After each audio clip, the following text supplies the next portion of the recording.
Mga kwento ni Felmo.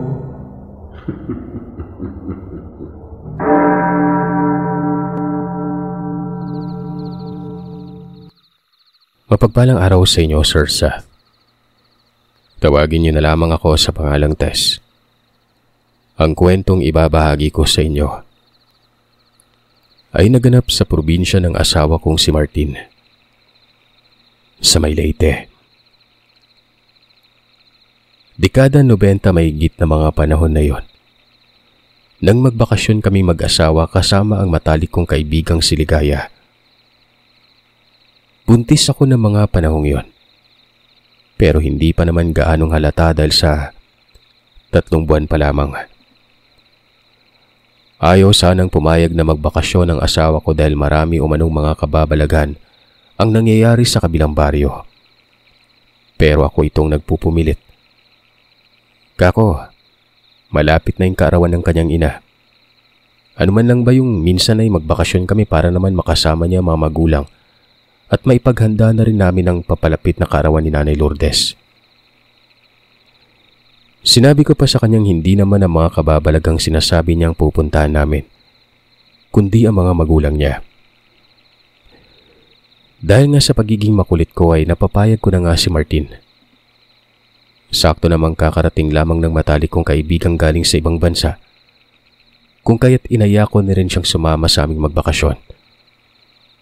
Pumayag si Ligaya, kaya't nang mapagkasunduan na namin ang takdang araw ay bumiyahe na kaagad kami. Pagdating namin sa probinsya ng asawa ko, masaya naman kaming inistima ng pamilya ni Martin. Masayang nakipagkwentuhan sa amin si Nanay Lourdes samantalang ang asawa ko magiliw na nakikipag-usap sa mga kabarkada nitong nagsipagpuntahan nang malaman nilang nagbakasyon si Martin.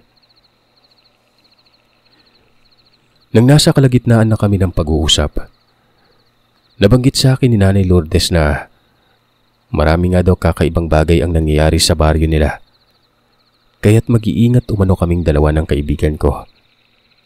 Lalong-lalo na umano dahil buntis pa naman ako noon. Hilaw na tumawa ako at nagtanong kung nagbibiro lamang ba si Nanay. Wala pa kasi kaming isang araw sa bahay nila pero pinag-ingat niya na ako kaagad. Isa pa, ako yung tipo ng babaeng hindi agad naniniwala sa mga sabi-sabi. Gusto kong may patunay muna bago ko paniwalaan. Seryoso namang sumagot sa tanong ang biyenan ko. Sinabihan niya akong walang dahilan para magbiro siya. Hindi naman lingid sa'yo, Tess, na liblib na tong baryong tinitira namin, di ba?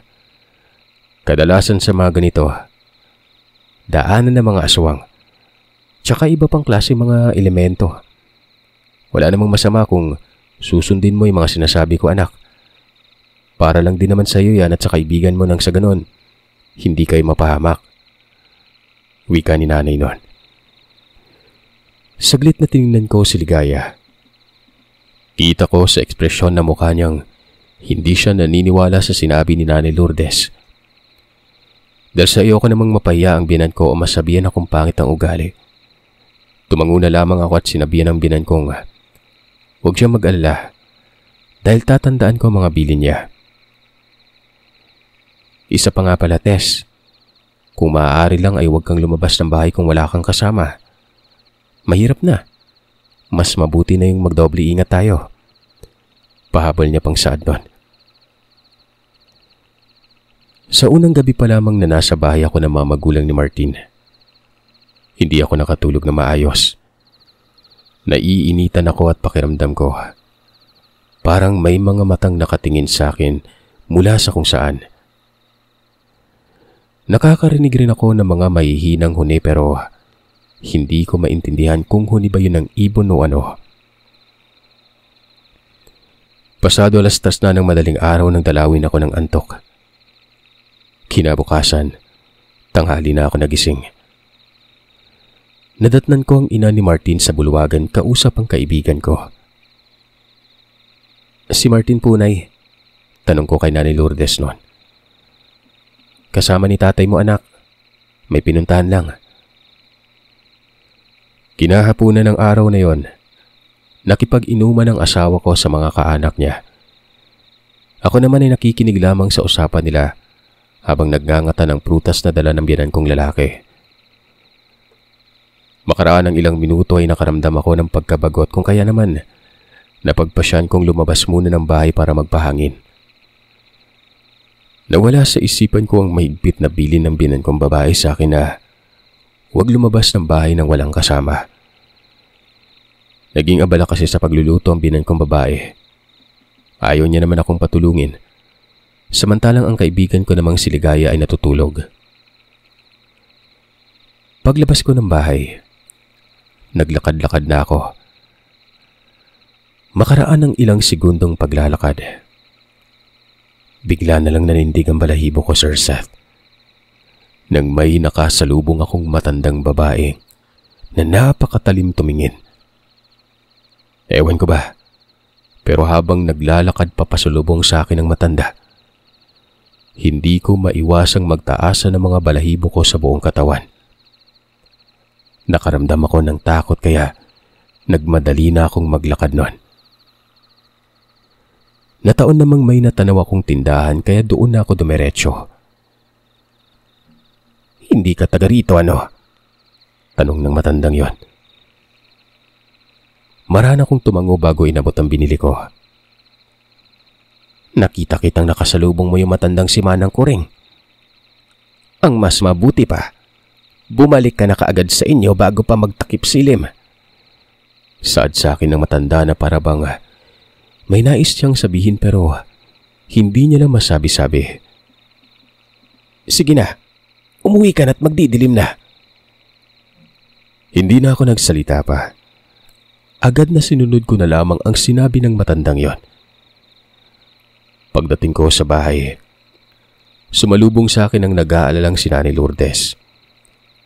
Tinanong niya ako kung saan raw ako galing at bakit hindi ako nagpaalam. Kabilin-bilinan niya pa naman sa akin huwag lumabas ng bahay nang walang kasama.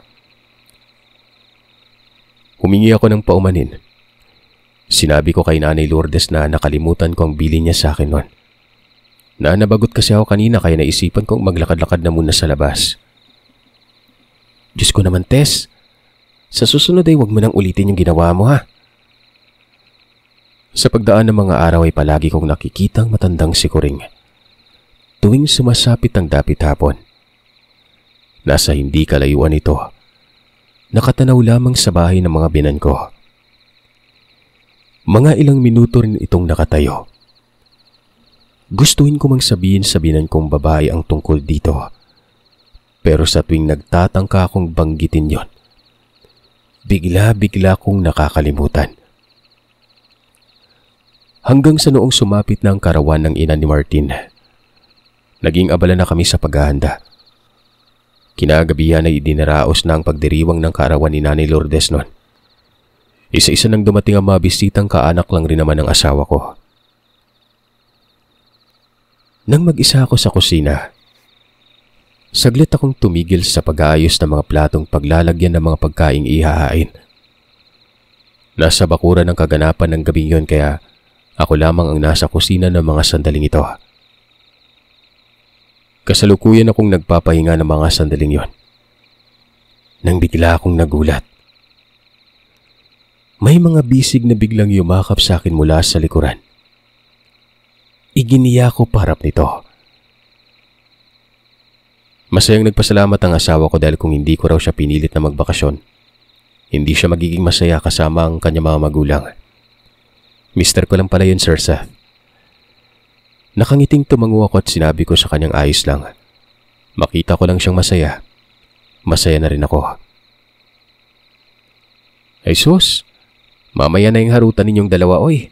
Mahiyahiya naman kayo't nakakasukang panoorin." Pabirong wika ni Ligaya nang madatnan kaming mag-asawa sa kusina. May pa-aksyon-aksyon pa ito na parabang naduduwal. Biniro ko naman siya pabalik at sinabing inggit lamang siya. Palibhasa kasi tumatanda na siya pero wala pa rin kasintahan. Kako, bakit hindi na lang siya maghanap ng magiging kasintahan doon sa labas ng bahay para naman hindi siya mainggit sa aming mag-asawa? "Kibir ko, hindi ko kailangan ng lalaki, no? Sakit lang sa ulo yung mga yan." Aray, sakit ah. Kung makakapagsabi ka namang sakit lang sa ulo mga lalaki, parang wala ako dito ah. Tigil-tigilan niyo ako. Alam niyo, mas mabuti pa. Tulungan niyo na lang ako mag-asikaso sa mga bisita. Saad niya, at kinuha na nga ang mga platong may lamang pagkain nun. Natawa na lamang ako dahil sa naging reaksyon ng kaibigan ko. Tiningnan ko ang asawa ko at sinabihan siyang tutulungan ko na muna ang kaibigan kong mag-asikaso nun. Sige mahal, pero wag kang masyadong magpakapagod ha. Sagot niya. Nakita kong pabiru pang tumirik ang mga mata ni Ligaya sabay natatawang wika ng, nakakaingit naman kayo. Sana ako rin magkaroon ng nobyo. O diba, sabi ko naiinggit ka nga. Ayaw mo pang aminin kanina. Oo nga, naiinggit na nga ako kainis. Turan niya. Diba nung nakaraan pa nagpapapansin sa'yo yung pinsan ng asawa ko? Tanong ko. Nanlaki ang mga mata ng kaibigan ko nang marinig niya ang sinabi ko. Sino? Si Victor? Ako? Diyos ko, mabaging langit. Yung tukmol na yon. Kahit pa sabihin natin siya na lang yung matitirang lalaki sa mundo, hindi ko papatulan yun. Kaya huwag mo nang ireto sa akin yung taong yun ha. Bulalas niyang sabi na siyang ikinatawa ko naman. Ano ka ba? Hindi naman mukhang tukmol si Victor Aminin mo na lang kasing may pagtingin ka rin doon. Kunyari ka pa Kala mo naman hindi ko napapansing panay yung sulyap mo kay Victor kapag nandyan sa bahay. Diyos me, yung babae ka, parang awa mo na. Ahanin ko naman yung kagwapuang itsura ng hambog na yon. Kung nuknukan naman ng yabang at pagkababaero, sakit lang sa ulo yon. Halos sabay naman kami napatingin sa pintuan ng kusina nang marinig naming may nagsalita at nagtanong kung sino raw ang tinatawag ni Ligaya na hambog at babaero. Sandali lang, may gagawin pa pala ako sa labas. Ikaw na muna yung mag-asikaso dito Wika ko kay Ligaya. Nagmadali na ako maglakad palabas ng kusina para hindi na makapagreklamo pang kaibigan ko. Pero paglabas ko ng bahay nun, nadatnan kong nagkagulo na ang mga taong kumakain. Nagkanya-kanyang pulasan ng mga ito at may binabanggit na mga katagang aswang. Akmang lalapitan ko na sana ang asawa ko pero bigla na lamang akong nakaramdam ng pagkahilo. Kaya napakapit ako sa upuang nasa tabi ko nun. Hindi ko alam kung bakit bigla na lamang akong nahilo at nakaramdam ng pagsusukat. Dahan-dahang nagdilim ang paningin ko. Bago pa man ako mawalan ng malay, nakita kong may sinapak ang asawa ko. At ilang sandali pa ay nasa tabi ko na siya at bago pa man ako tuluyang bumagsak sa lupa, ay agaran niya akong nasalo. Makaraan ng ilang sandali, nagising na lamang ako sa mahihinang haplos ng kamay sa muka. At nung idinilat ko na ang aking mga mata, nakita ko ang nag-aalalang mukha ng asawa ko. Saglit na iginala ko ang paningin at doon ko na lamang nasa kwarto pala ako noon. Tess, kamusta yung pakiramdam mo? Tanong ng mister ko noon. Medyo lutang pa ako ng mga sandaling yon. Kaya't hindi ko nasagot ang asawa ko. Dahil sa hindi pa man ako masyadong naimasmasan, agaran niya na akong tinanong kung kamusta ang pakiramdam ko noon. Kung ayos lamang ba umano ako. Hindi ko sinagot ang tanong niya. Salip, ako ang nagtanong kung ano ang nangyari at sino ang matandang sinapak niya kanina bago ako nawalan ng malay. Wala yun. Kakilala lang ni tatay yung taong yun. Wala? Kung wala lang yun, bakit mo sinapak? Huwag mo na lang intindihin yung nangyari kanina, Tess. Hindi mahalaga yun. Mas mahalaga yung kalagayan mo ngayon. Ano, kamusta yung pakiramdam mo? Ayos na ba?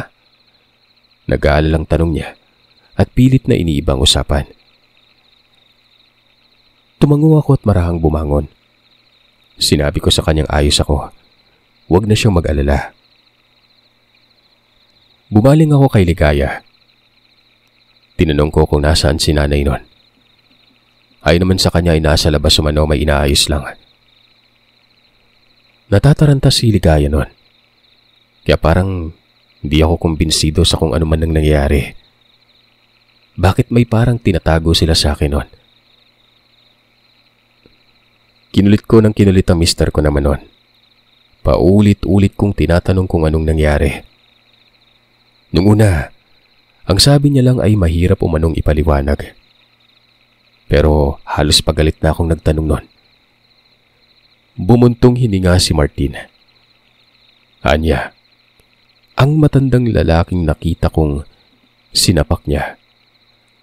Asawa umano yun ng matandang si Kuring na naninirahan sa Karatig Baryo. Kaya niya yon sinapak dahil nakita niyang tumingin sa gawi ko ang matanda. Habang bububuka-buka ang bibig na para bang may inuusal. Noon ngang tumingin siya sa gawi ko at nakita niya kung parang may nararamdamang kakaiba. Doon niya na nilapitan ng matanda at walang sabi-sabing sinapak tapos nilapitan ako noon. Bantog na aswang yung mag-asawang si Kuring at Andong dito sa lugar namin. Kaya alam ko may ginawa sa iyo yun. May ginawa sa hindi maganda. May dinasal yun. Sabi niya. Hindi din ako kumbinsido pa rin sa sinabi niya pero kung pagbabasihan ko ang ekspresyon ng kanyang mukha, seryoso yon. Pasensya ka na talaga, Tess. Hindi ko na talaga alam kung anong gagawin ko nung makita kita kaninang pabagsak sa lupa eh. Mabuti na lang talaga at nasalo kita. Natigil lamang ang pag-uusap namin nang makita kong pumasok ang binan kong babae at nangamusta noon. Sinabi ko namang ayos lamang ako. Sinabi pa ng nanay na kapag may naramdaman akong kakaiba, sabihin ko mano kagad sa kanya. Marahan akong tumango bilang tugon sa sinabi ng biyanan ko. Hinarap naman ni Martin ang kanyang ina at tinanong kung ano ang nangyari. Si ama mo na yung magkwento kung anong nangyari ha? Sambit naman ng nanay Lourdes. Nasaan ho si tatay at ang mga kapatid ko? Maya-maya lang babalik na sila dito. Iintay na lang natin sila para malaman natin kung anong balita. Sagot ng biyanan ko ron. Makaraan ng ilang minutong paghihintay. Dumating na ang biyanan kong lalaki at ang mga kapatid niya. Kaagad na sumalubong ang asawa ko at tinanong ang mga ito kung anong nangyari sa lakad. Hindi namin nabutan yung pamilya. Kailangan maganda tayo dahil malakas ang kutob ko. Babalik yung mga yon. Maghigante. Maghiganti ho? Ano po yung nangyari? Sabat ko sa usapan. Isa-isang isinalaysay ng binan kong lalaki ang buong kaganapan nung nawalan na ako ng malay. Ayon nga sa kanya, matapos sapakin ng mister ko ang matandang si Andong, mabilis yung tumakas kasama ang mga anak nitong alipores na nagbabalak mambiktima ng mga bagong salta. Bitbit ang itakay hinabol nila yon. At sa kabutihang palad ay nataga niya ang matandang aswang. Nakatakas yun dahil bumalik ang dalawa niyang anak at sinaklolohan ito. Pero napuruhan niya naman umano yon dahil sa makailang beses niya yung tinaga. Sinundan pa nila yon hanggang sa kabilang baryo kung saan naninirahan ang pamilya ng mga aswang. Pero sa kasamaang palad, wala silang nadatnan kahit na isa man lamang sa pamilya nito. Sa halip, tanging bahid ng dugo lamang ang nadatnan nila sa bahay at ang mga nagkalat na bote ng langis. Kaya dapat tumaganda umano kami dahil kilalang kilala niya ang mga yon.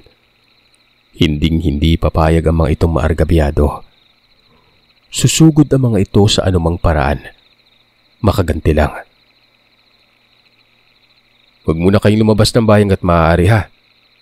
Delikado kayo dahil kayong dalawang puntirya ng mga aswang na yon. Kaya sila sumugod dito sa bahay. Mukhang natiktikan yata nilang may bagong salta dito sa baryo natin eh. Wika ng ama ni Martin sa aming dalawa ni Ligaya. Naalala ko noong minsang magkasalubong kami ng matandang si Kuring. Sinabi ko yon sa kanila at pati na rin yung may mga pagkakataong nakikita ko ang matanda sa labas ng bakuran. Pasensya na po tay kung ngayon ko lang nasabi sa inyo. Hindi ko naman kasi akalaing totoo palang aswang yung matandang yon. Ayos lang yun, Iya. Wala kang dapat alalahanin. Hindi mo kagustuhan yung mga nangyari. Isa pa, bago ka pa lang dito sa baryo kaya't marami ka pang hindi alam. Basta sa ngayon ang importante, lahat ng mga sinasabi ng Nanay Lourdes mo, pakinggan ninyong dalawa ng kaibigan mo ha. Papupuntahin ko si Tandang si Dora. Hihingi ako ng tulong sa kanya para maprotektahan yung mga panauhin natin. Hindi pwedeng magpakampante tayo dahil baka bigla na lang susupot yung mga aswang na yon. Sad ni Nanay. Mabuti pang at puntahan mo. Maaga bukas ha. Para mabigyan ng proteksyon ng dalawa. Lalo na tong si Tess. Naku, buntis pa naman. Kinabukasan nga. Maaga pa lamang ay umalis na si Nanay Lourdes. Kami naman ni Ligaya ay hindi mapalagay sa kakaisip kung ano nga bang nangyari. Ano na lang ang gagawin namin kung sakaling ang biglang sumugod ang sinasabing aswang. Sa kakaisip na namin kung ano ang gagawin, hindi naming namalayan ni Ligaya na may kumakatok na pala sa pintuan. Binuksan naman agad ni Ligaya ang pintuan nun.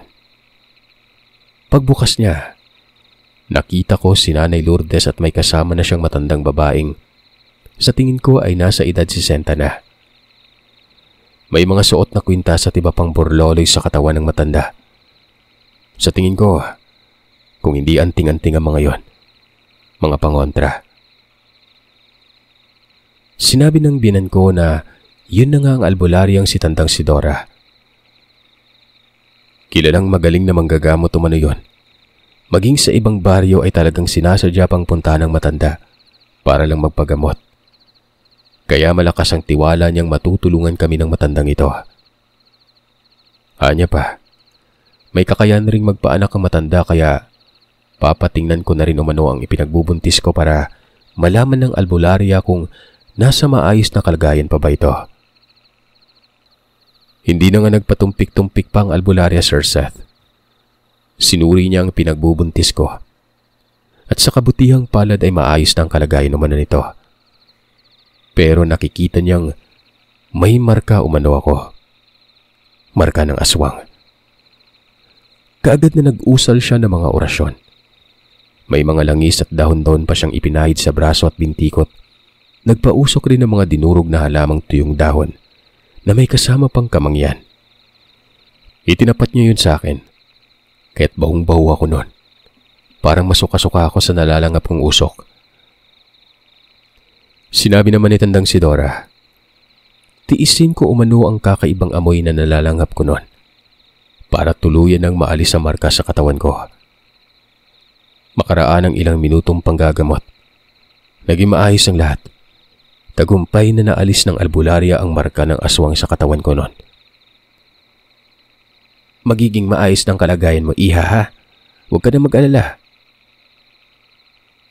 Ano ba naman to? Imbis na saya yung pinunta natin dito problema pa yung dinatnan. Paano dahil ito magsasaya gayong inaaswang na pala tayo? Mahina at pabulong na lamang pero rinig kong reklamo ni Ligaya. Marahan ko siyang siniko at sinabihang huwag siyang maingay at baka marinig siya ng mga biyanan ko. Nakakaya baka kung ano pang isipin. Mamaya, maisip pa nilang nasa hindi magandang sitwasyon na nga kami tapos iniisip pa ng kaibigan ko tungkol sa pagpapakasaya. Hayaan mo na. Kapag natapos naman yung problemang to, nangako naman yung asawa kong ipapasyal niya tayo. Sagot ko noon. Magkatabi kaming naupo ni Ligaya sa mahabang upuan habang pinagmamasdan ang ginagawa ng albularya. Marami siyang mga pangontrang inilagay sa loob ng bahay at paging sa labas ay meron ding pinatong nun. Mas dinamihan nga lang niyang paglalagay ng pangontra sa loob ng kwarto ko. Matapos niya yung lagyan ay binilinan niya ako na kung sakali mang magkagipitan at masira ang mga pangontrang nilagay niya sa pintuan at bintana, huwag akong mag-atubiling pumasok sa silid ko dahil mas tinibayan niya ang pangontra sa silid ko nun. Nang sa ganon ay walang masamang nilalang ang makakapasok. Mahirap nang magtiwala sa panahon ngayon. Lalo na't may kakayahang manggaya ang mga aswang sa katauhan ng iba. Kaya mas maiging magdobleng ingat tayo. Isa pa'y buntis ka.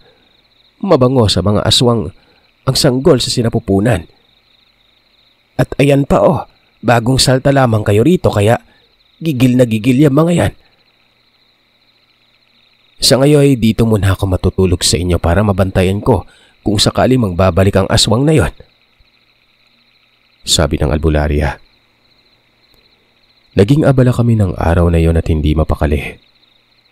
Maging ang asawa ko ay panay na ang paghahasa ng itak at nagwikang hinding-hindi raw siya papayag na may masamang mangyari sa akin. Sisiguraduhin niyang dadaan muna sa bangkay niya ang aswang bago umano makuha ang mag-ina niya.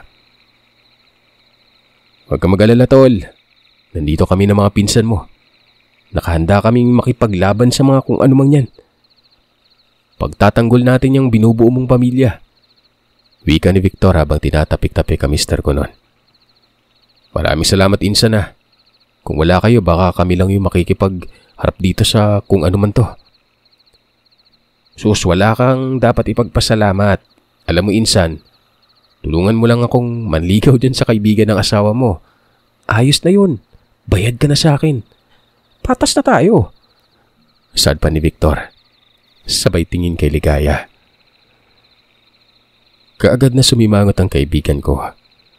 Dahilan para mapapakamot sa ulo si Victor.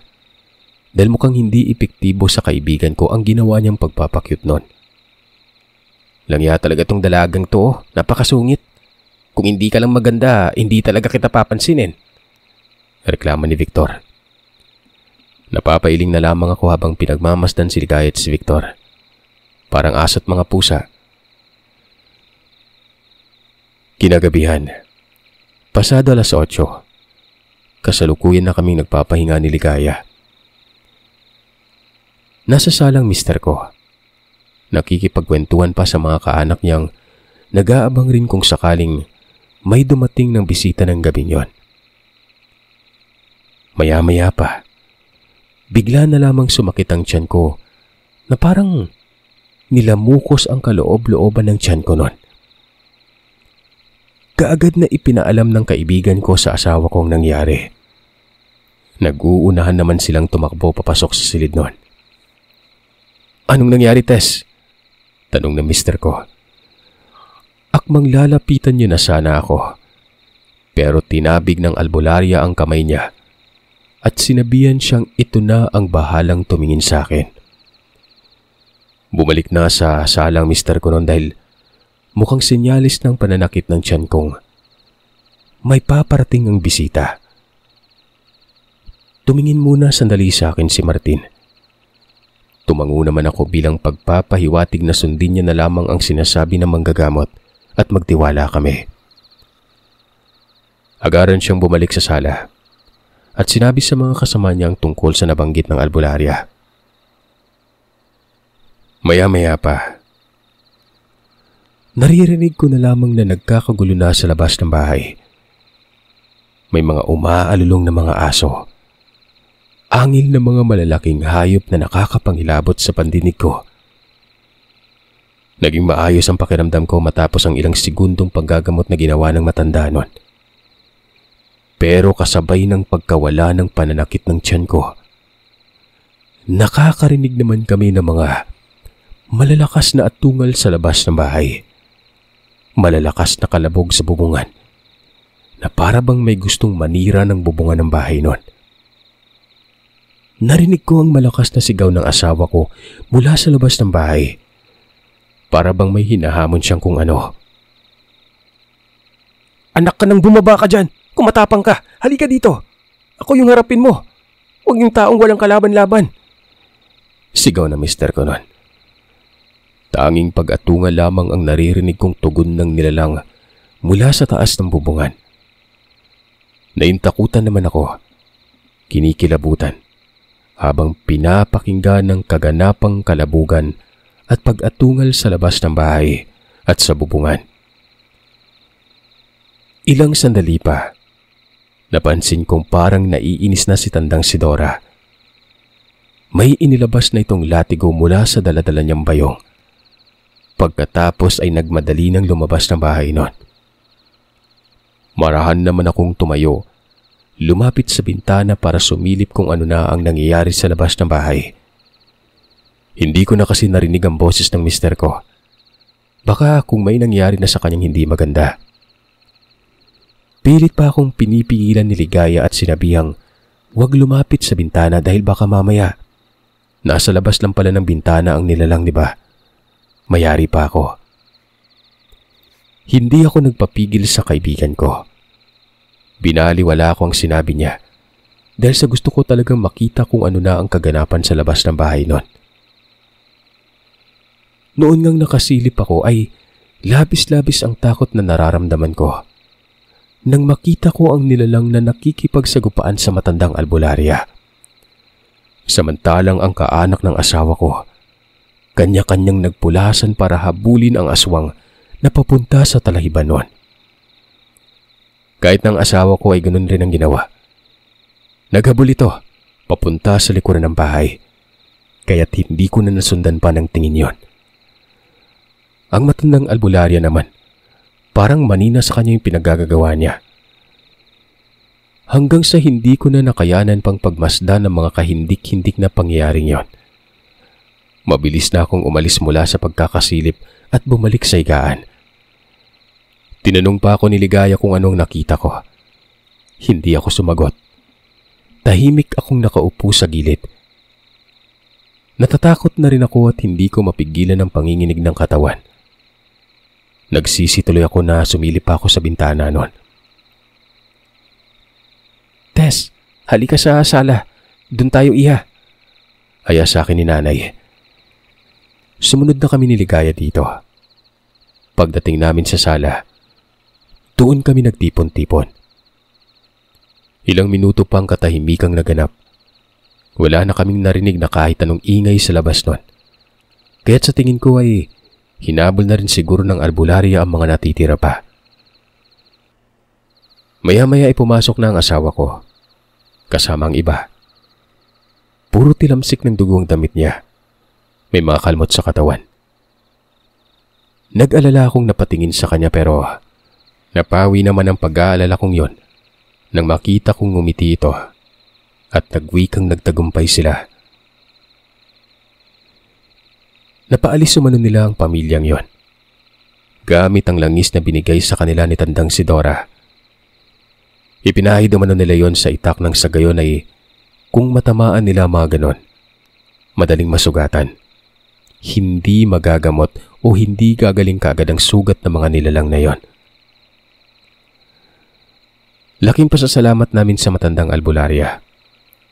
Kung hindi dahil sa kanya, baka hindi na namin alam kung anong dapat nangyari. Naging masaya yung natitirang araw namin sa bakasyon na ito. Nakagala-gala kami ng maayos. Sa tulong na rin ng mga pangontra nito ni tandang si Dora, hindi na kami masyadong napapaisip. Kung dati rin sa baryong iyon ay may mga napapabilita ang mga namatay na hayop, nagsimula nang mawala ang mga yon. Bago pa man ako nakapanganak, bumalik na kami sa syudad. Hindi man ako nakapagbakasyon ulit doon sa lugar ng mister ko.